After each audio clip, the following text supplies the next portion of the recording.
Hello, my name is Alex Stolz. I'm head of film here at Usher U and founder of Future of Film. Welcome to this first episode of the Reimagine the Ecosystem series, where we take a look at the film ecosystem and the industry and ask how can we improve it, how can we redesign it.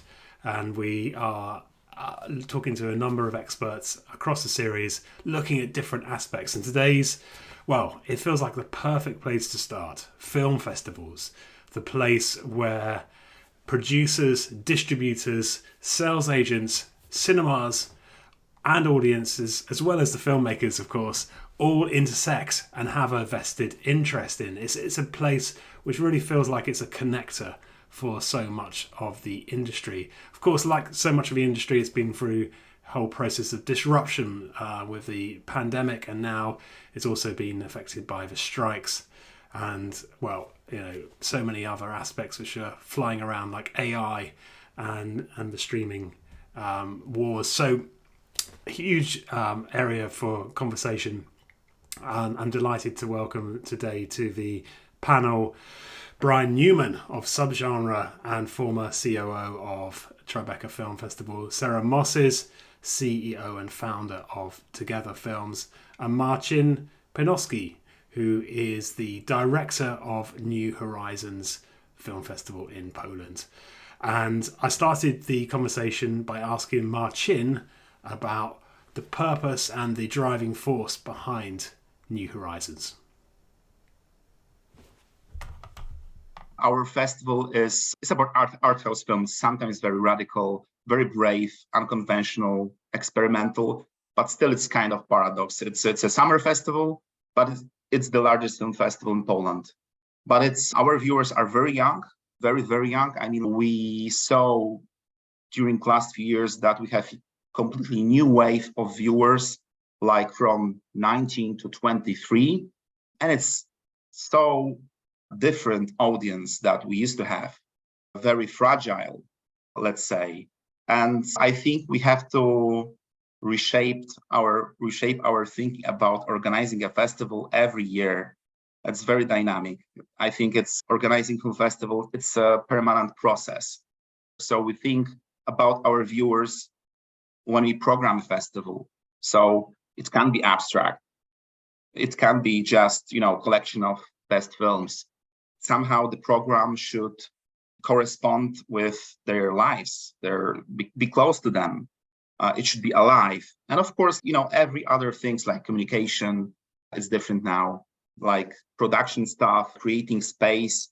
It's everything. It's about the community.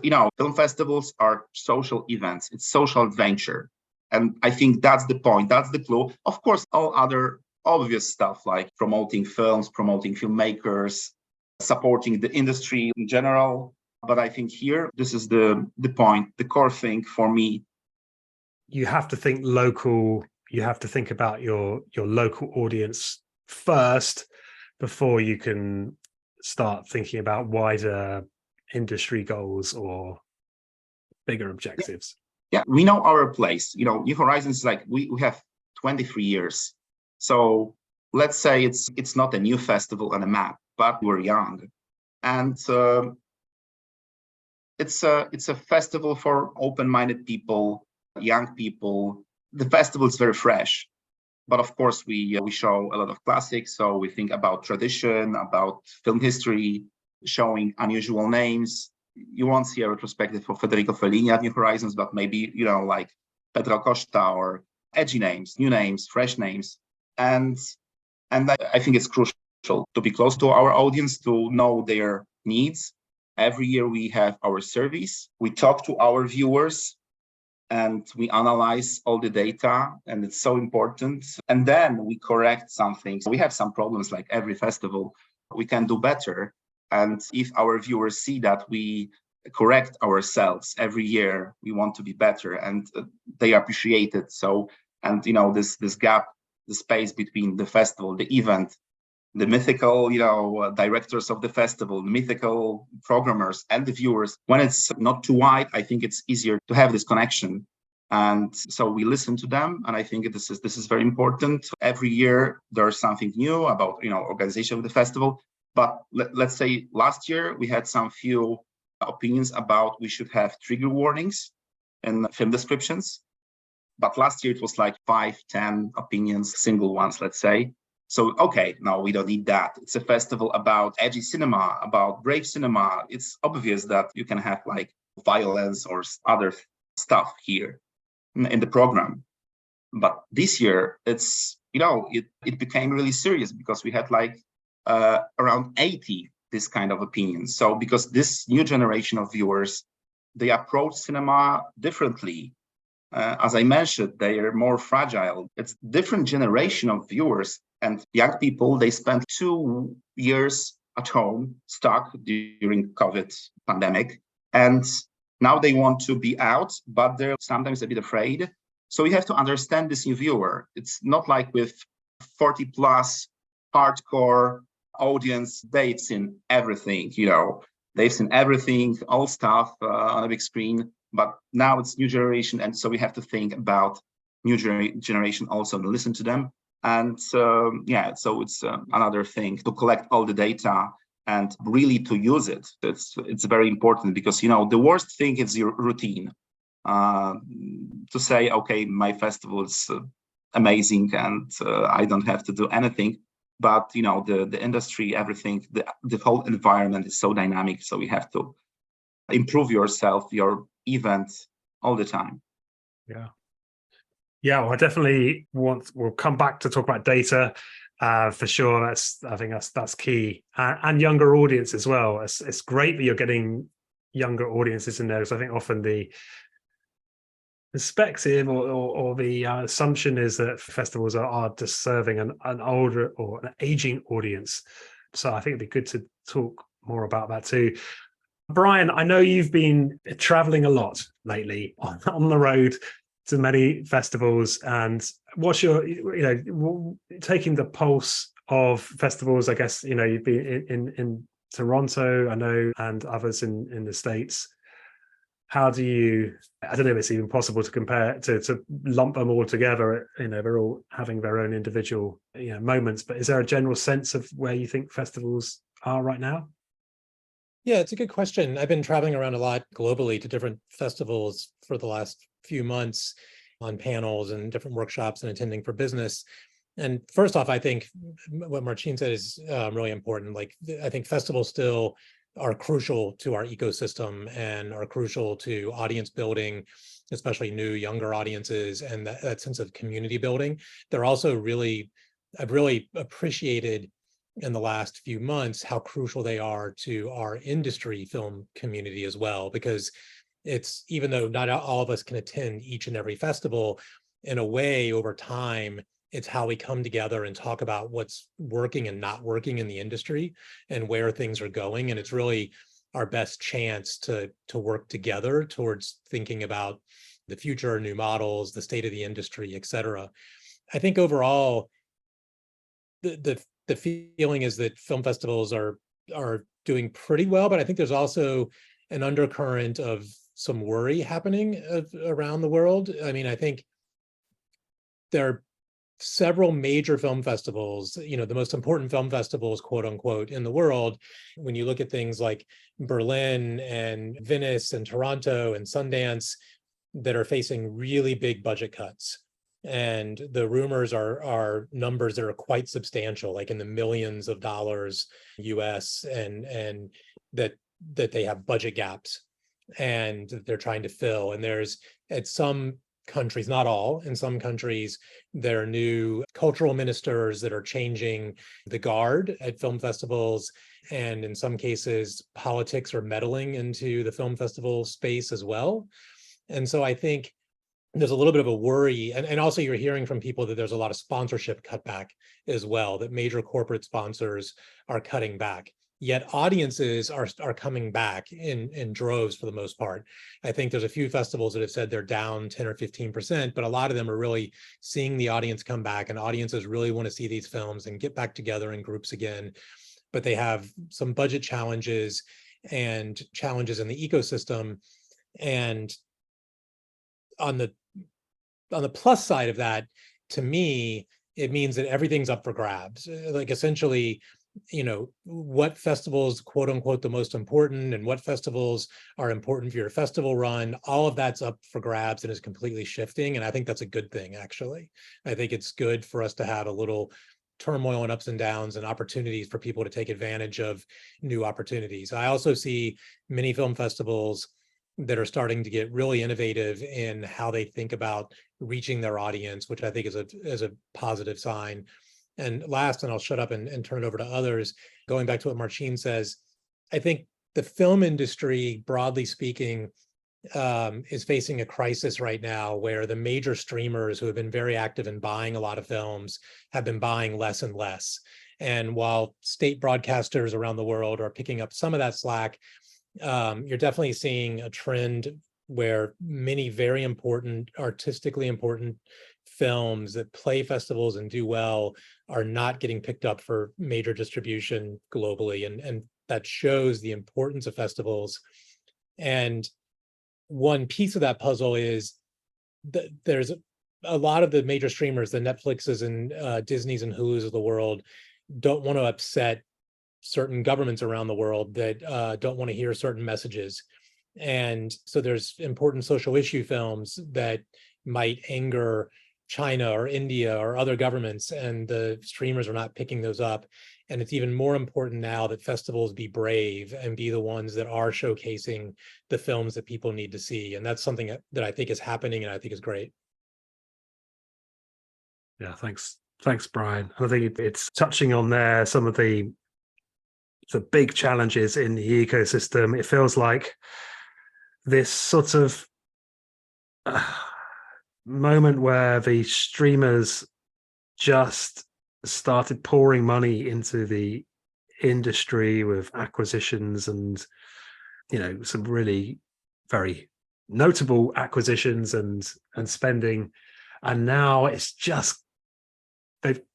come out of the room again, and we're left with a sort of a bit of a vacuum, and that is definitely one of the challenges. But it's a great, I think a few things you mentioned there really lead very nicely into the work that Sarah's doing with Together Films, who across sales, distribution, and now sales. And so, Sarah, I'd love to hear from you really how you have a role you sort of see festivals playing in your sales and distribution strategy, and how that could become even more important. Yeah, thanks, everyone. So I think it's good background knowledge to also share that as Together, we run the marketing for a number of different film festivals. So my answer sort of reflects both my role as a sales agent now, but also like a marketeer. We've run the marketing for companies like Human Rights Watch Film Festival, Sheffield, Doc NYC, so very large festivals, and also some kind of more smaller niche ones. I think festivals are always going to have a vital part of a film's sort of rollout plan. There are some titles that may only see sort of awareness through a film festival landscape, especially in certain territories where a thematic may be, as Brian said, sort of too risky for a distributor in that country to do a wide release, but will get those kind of festival placements. And we had this with a film a few years ago called The Eighth, about abortion rights in Ireland. And abortion is one of those topics where it's very hard to maybe navigate kind of spaces to talk about those themes. And actually in Poland, the film was screened multiple times with different festivals across the country, because it was actually the only way of getting that message to local audiences with that particular theme. So for a lot of the work we work on, it's kind of social issue driven, social thematics, and film festivals sometimes are the only people who are able to take the risk on bringing those films out. So we really value their support on those titles. I also see festivals as a really amazing sort of test bed for distribution opportunities. So understanding, and it's really interesting when you're looking at it from the marketing side, you have a slate of films that are coming out in that festival, which one is selling really quickly, which one is sort of not selling from the first day. Seeing those trends of actually how the ticket sales are going gives really amazing insight in terms of what audiences in that moment are looking for and what sort of becoming the hot topic conversation film, which may be very different to what the programmers thought that would be there. And I find this dynamic very, very interesting. So the prevalence and focus people put on the sort of the moment of curation and the role of programmers, and I love all the programs we work with, they're amazing humans. And then the combination of then the marketing effort and the marketing reach to audiences, because sometimes those things align completely, and other times what we all thought was going to be the big sellout sells 2 tickets and everyone's going like, why? So there has to be this really amazing connection and really good collaboration between the programming teams, the marketing teams, to build on innovative kind of marketing strategies to ensure that every film is getting enough love to kind of fill those tickets kind of as they come through. And then when I look at a festival's kind of positioning from a sales kind of strategy, there's some sort of what we call like the baseline of coverage that is required. So what are those top tier festivals where we could premiere a film? It's going to give you your initial sort of industry review moments. We had a film called In Camera that premiered at Carlo Vivari this year. And by luck, in terms of who was on the ground, which press was in attendance, we managed to get incredible review coverage from all the trades in that weekend. Had that film premiered at another festival, would it have got so much spotlight on it?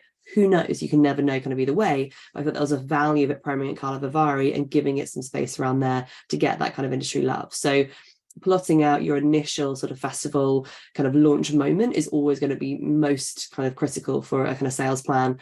And then building that. And for some films, it might be that massive splash at Sundance at the beginning of the year. And then you're doing South by, and then maybe you're doing Sheffield if you're a kind of documentary. But knowing what those first sort of 6 months of a rollout is, I can't foresee that not still being a vital thing for a sales agent kind of moving forward. I think we're always going to need that sort of that moment. What I do see shifting, and where I hope we're kind of moving in industry, is a greater transparency of the data exchange between a festival and the sales and distribution kind of partners. So as a simple logistical point, depending on how a ticketing system works at a festival, you may have access to raw email data or not. So some festivals have a centralized box office system, so they know every single human, their name, address, email address, they can see everything. Other festivals use third-party box office systems, i.e. the venue, the cinema. So the festival doesn't even know the email address of who's coming to their event, let alone the distributor or sales agent. So just the real basics of like, how do we function ticketing? How does it work to sell a ticket to a festival? I think that could be interrogated by every festival to say, actually, are you getting access to your actual consumer data in real time, rather than just hoping they sign up to your newsletter or hoping they sign up to your social media afterwards? If we are collecting that data as festivals, how can we build systems that information is shared back with the sales agent? So I would rather know far in advance if my film isn't selling. I don't want my filmmakers to show up for 3 people because that's embarrassing for everyone. If I can know that from the festival early, like, hey guys, your film isn't quite performing, could you guys help give it a lift? Can you do anything else in the region? I would much rather our team jumps on that, calls some organizations, tries to get some additional awareness going so that we're filling a screen. So if our talent is attending, there's a full room there.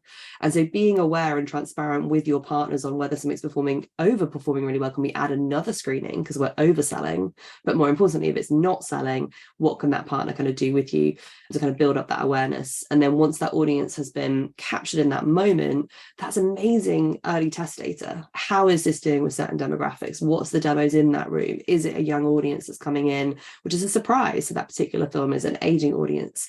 Knowing who's in that room and how they're reacting to that film can heavily inform the decisions we might make on the sales and distribution plan, if we can be aligned with that festival on how that operates. So when we're doing from our marketing side in terms of the film festival landscape, we're plotting out, say, for example, if we're using a ticketing system where we get the IP address of every user, I'm making maps for all of our festivals. Like, where are all of your kind of audience members coming in from? Are they flying in? Are they driving in? Are they watching at home online? Like, literally, where are they? So if I start a release plan for a film on the back of that festival, I can already see we might have love in this state or in this region. And I think there could be a much more synchronized movement about the way we capture audience data and the way that we share that across the value chain with all of our different stakeholders. That's really interesting, Sarah. Thanks for sharing that. And I think it just adds another layer of value that the festivals can bring. And as you say, they're already capturing so much of this or building so much of this, but it's not being captured necessarily, and it's certainly not being shared. And so we've talked about festivals as a community, as a social event, as a celebration, as a talent launcher, and as a way to discover new talent. But this is really interesting. Maybe that's a focus group or as an audience hub.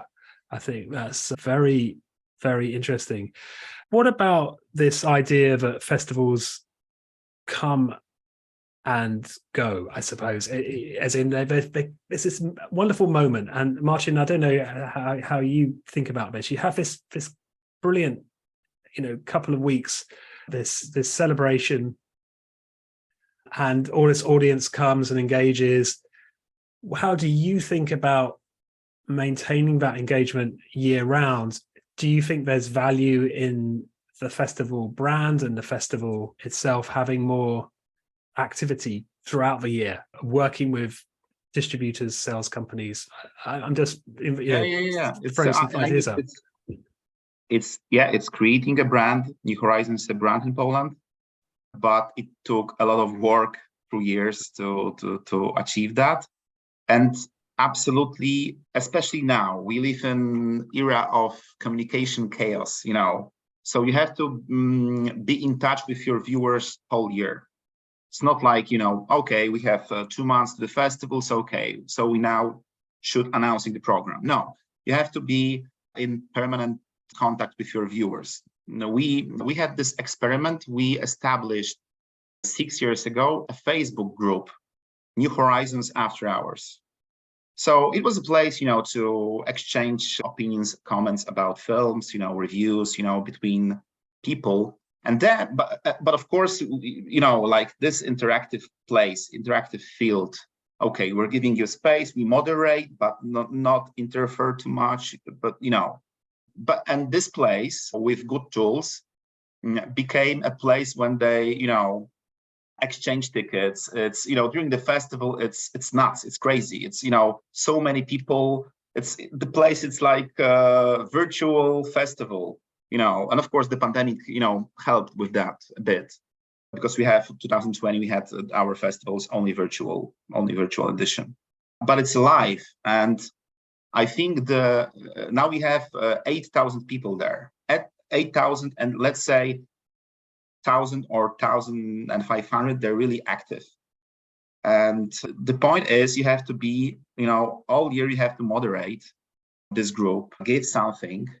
And we know also, so that's the first point. And the communication there, it's a lot lighter, because we realized some time ago that our communication, especially in our social media, was too serious. It was like, we're a film festival about art house, artistic cinema, so we're very serious, but it's not a university. Of course, we want to write about our films we program with respect and with knowledge, and of course, but at the same time, this communication between the festival and the viewers should be lighter. I mean, with some kind of with sense of humor, with this to limit this distance between us, and yeah. So but of course, without other activities we also around 8 years ago we started distributing films. So we pick 7-8 films from the festival and we distribute them.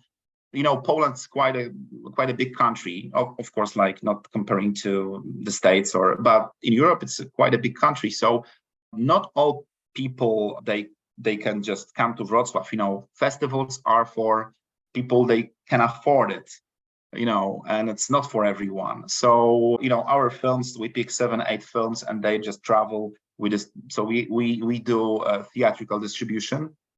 And also during the pandemic, we established our own VOD platform. And till this day, our festival is hybrid.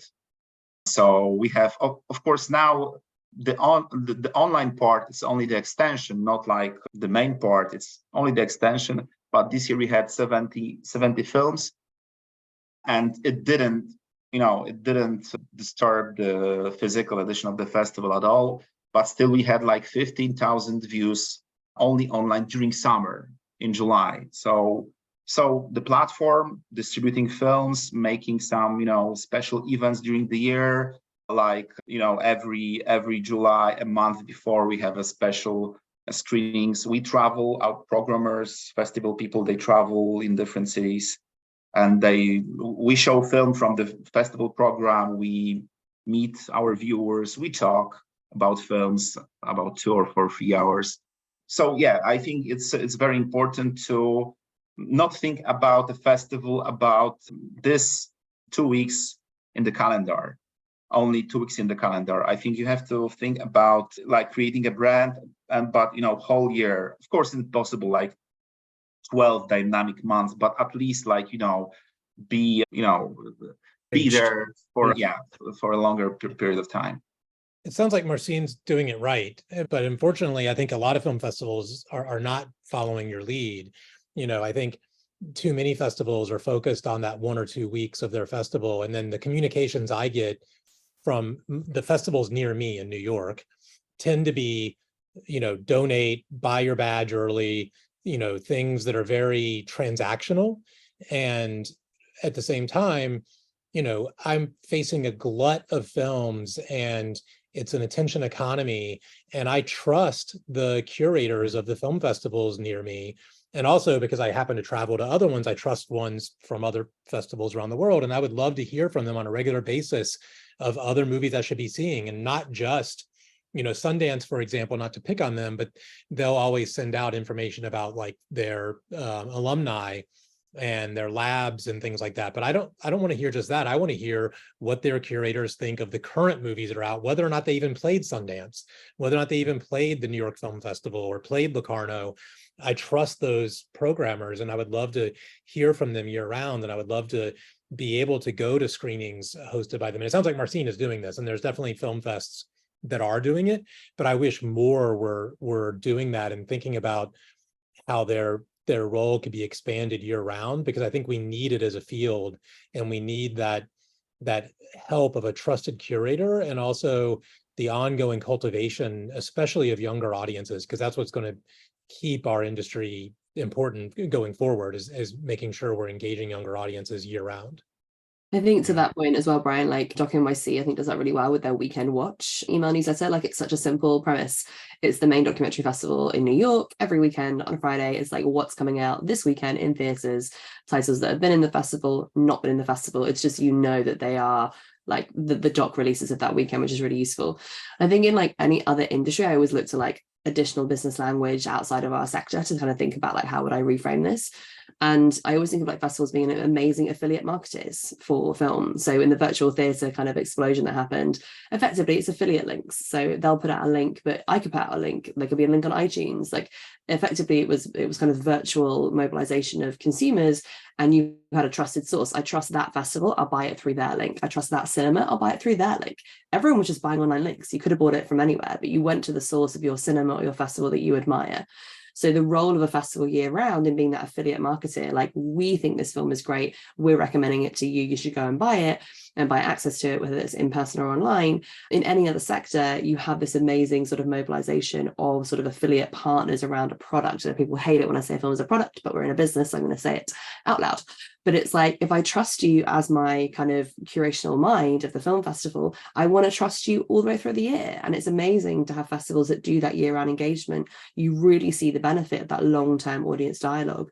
To Brian's point, if I just get like, buy a pass, donate here, I'm going to lose face in it mid-year. You want to have that increase, like, what should I be watching? That should be your dialogue mid-year. And seeing the engagement on that, like, how is that performing your newsletter opens? Testing out your segmentation. I think these people in my list are going to be successful with this kind of film. Send them a recommendation for that title. Do people click on the link? Like, it's good testing for your own festival marketing plan by doing recommendations throughout the year.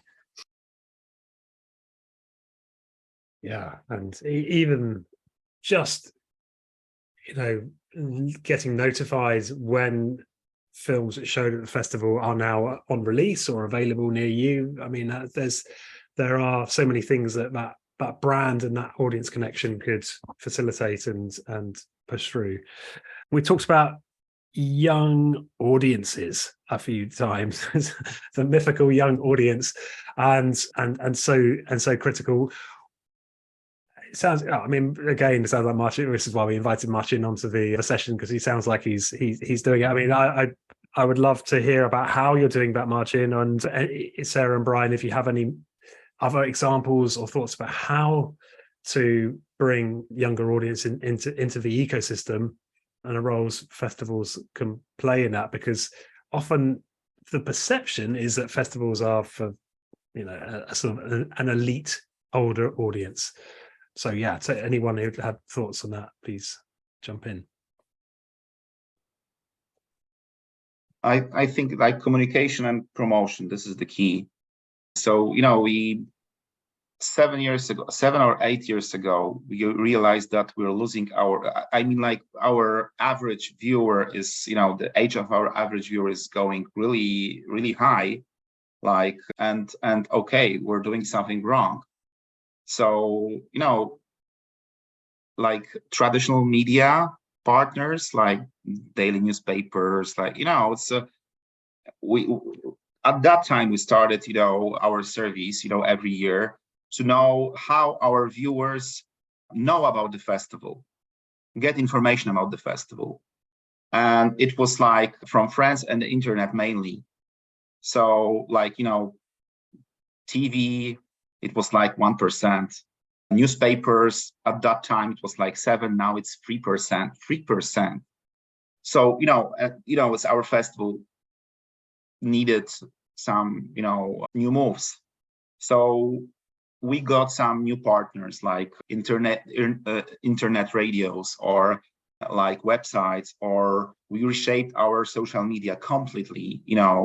It was based, the communication in our social media used to be based on words, but let's face it, it should be based on visuals. We're working in the film industry, so we shouldn't write.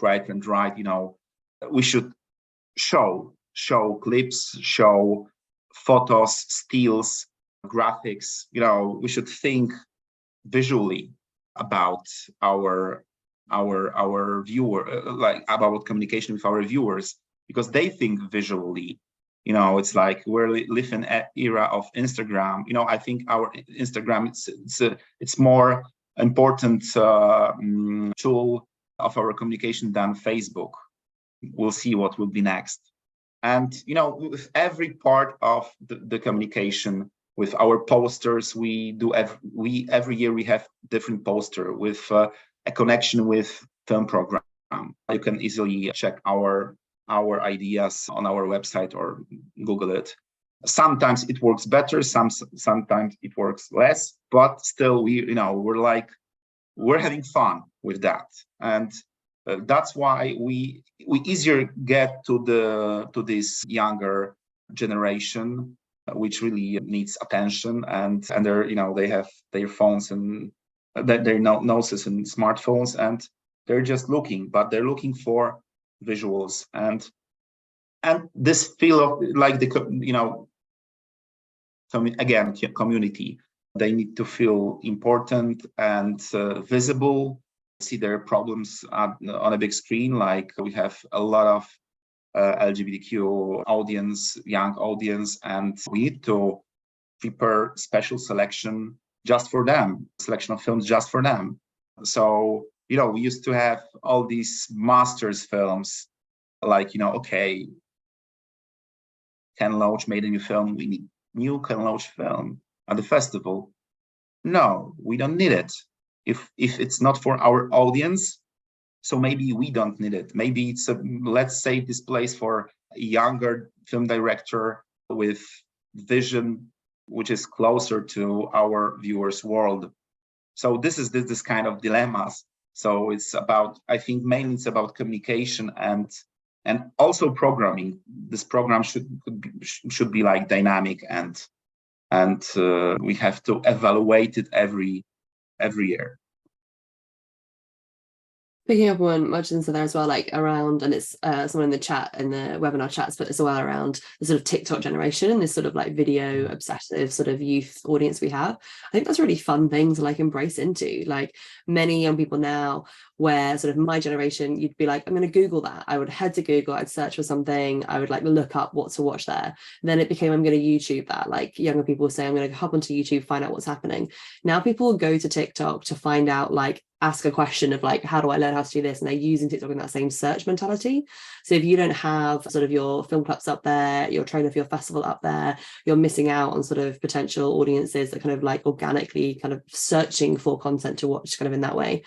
And then it also just creatively means having sort of like video editing sort of teams who are really nimble on the ground. So are you getting like vox pop straight after a screening? Oh my God, that film is amazing. Everybody should watch that. Like, are you posting that in real time, especially if you haven't sold out the next screening? Like getting that real-time audience feedback, putting it out as a video concept, and then seeing ticket sales kind of coming up. I think there's a greater way that we can collectively be using like short form video across all of our marketing channels, kind of in general, but especially for festivals. And again, that can be something that year round could be kind of keeping up as you have these year-round events, year-round releases, year-round kind of opportunities, and building that into your strategy, I think is really, really key. So with all the films kind of playing, at least having a clip from a film that they can provide if they haven't got a trailer yet ready. And for the filmmakers and producers listening in, make sure you have at least a clip you can share with the festival, because it is becoming the sort of route to best marketing, is having video assets that can be played out.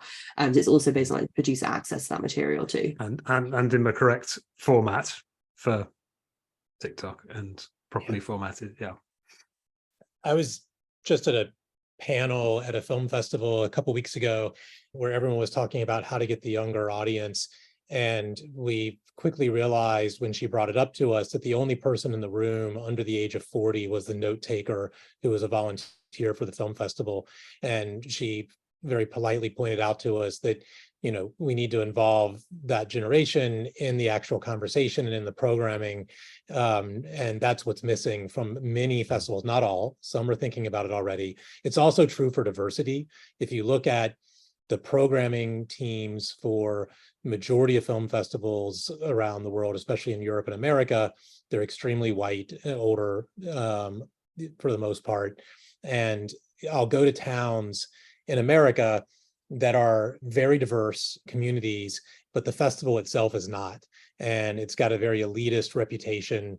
And historically, certain film festivals, not all again, but in certain places, it's kind of been the festival will bring the best of cinema to the wealthy individuals that come and buy, you know, all access passes. And I think we need to see if we can break down some of those walls a little bit. And going back to your comments on TikTok, that's one of the biggest phenomenons this year when you talk to exhibitors and a lot of festivals, is young people coming out in droves for repertory cinema and revivals and restored prints, et cetera. And a lot of us think that that's because of the prevalence of people now doing essentially film criticism on TikTok through Film Talk. And those audiences are searching out these films. And I think we need to do a better job of engaging with them where they're at, as Sarah was saying, because that's where the audience is. They're not on Facebook. That's just my dad and older. You know, it needs to be going to where the audience is, both for diversity and for younger audiences as well. Yeah, makes a lot of sense. So yeah, some great comments in the chat here about how to include the audience and to create a more inclusive, open festival environment. Some questions in the Q&A which I do want to address. So Cheetah asks, you know, just this comment about indie films, is that still relevant? Are independent films still relevant, or is it all commercial films now? Any sort of you know, I guess it comes to that point, is like festivals being elitist. You know, we're just sort of preserving this sort of, you know, this you know, genre that no one else is so interested in. I don't think we agree with that. But any thoughts on Suchita's point? Well, maybe I'm not going to the right ones, but the festivals I go to, I feel like have a really great set of programming that's a mixture of commercial films as well as indie and art house and foreign cinema, et cetera. And so I feel like there might be a breakdown in the marketing of certain titles to audiences, but the programming, I think, for the most part, is usually there.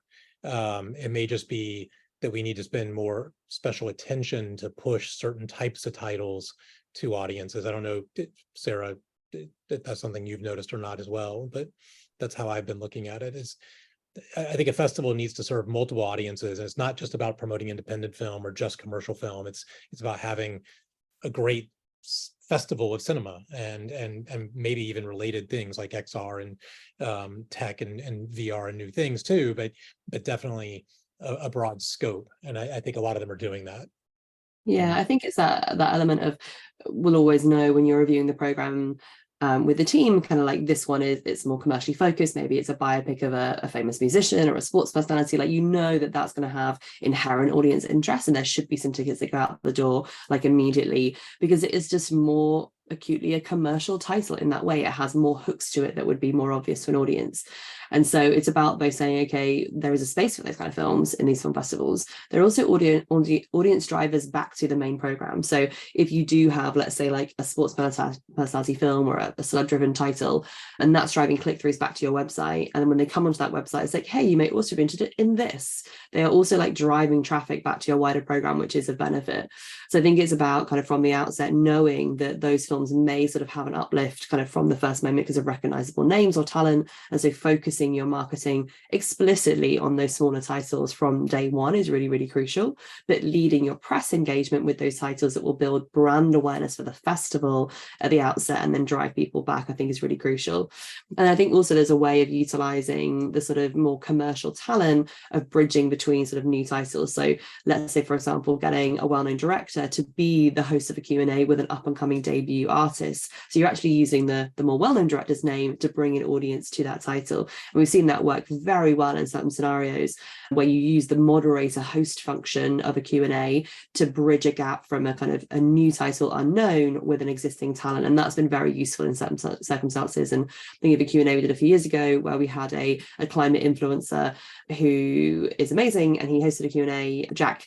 And within like an hour, the whole thing sold out. And just because he was hosting, and it was because the film maybe didn't have as much notoriety, but his followers wanted to come down and see that. And he just was very excited about this particular title, wanted to host this director, and we sold out all the tickets. It's amazing. So I think we can use a bridge between like commercially well-known talent as host and moderator function to introduce to their audiences a new indie title or an up-and-coming director and nurture that sort of audience relationship a bit better. I think there's a big role as well for sort of sub-brands within the festival curation, sub-curation. I was not going to plug Brian's business subgenres, but the London Film Festival, I think, did something great a few years ago where they created these categories within the festival, which weren't, it's a documentary, it's a feature film, it's a short film. It was about the emotion that the film would generate, and that gave audiences a way in to some films which they may not have already, wouldn't necessarily thought that, oh, I'm going to watch a documentary, but if it's exciting, I might. We have a couple of questions here, comments about funding, and going back to Brian's point earlier about sponsorship, it being a tough environment for sponsorship. Bill Gessu, yeah, I've said that correctly, has asked about how would you approach sponsors? What would you highlight about your festival? The data would be, again, really, really useful in this conversation, right? Yeah, so I think when thinking about sponsorship kind of across all levels, it's the data access that most of those sponsors want to know.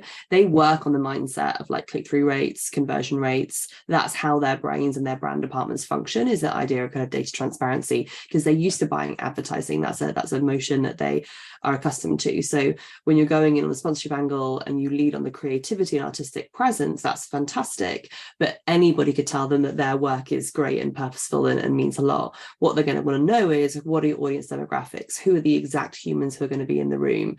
What is the percentage of young audiences versus old? They're looking at that audience demographic piece in a much more analytic way than, let's say, a film fund would also be passionate about that, but it's a much more kind of granular conversation with them. So really focusing on what is your attention of press engagement, marketing engagement, and specific details on the numbers of humans that they will be able to reach through this sponsorship potentially is really crucial.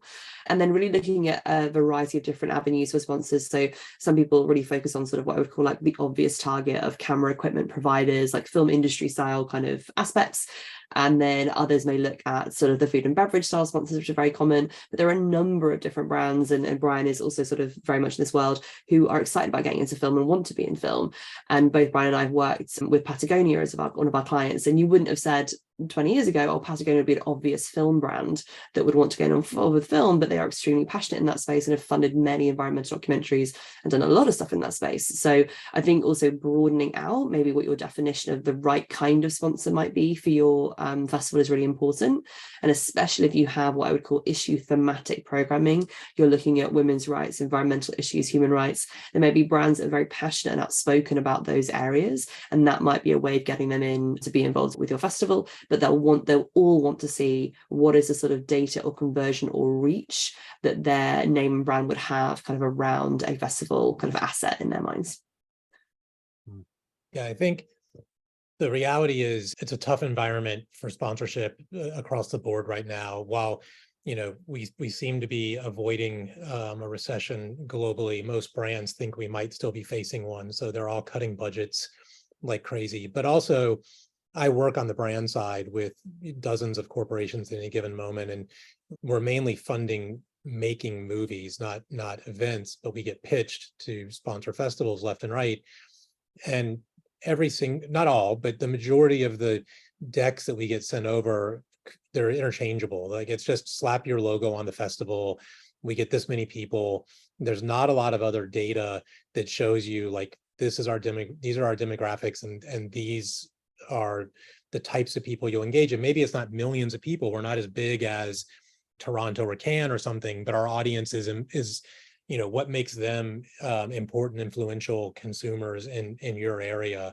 And oftentimes people don't point that out. And I think also you have to remember that your first order of business is definitely your audience and making sure your audience is taken care of.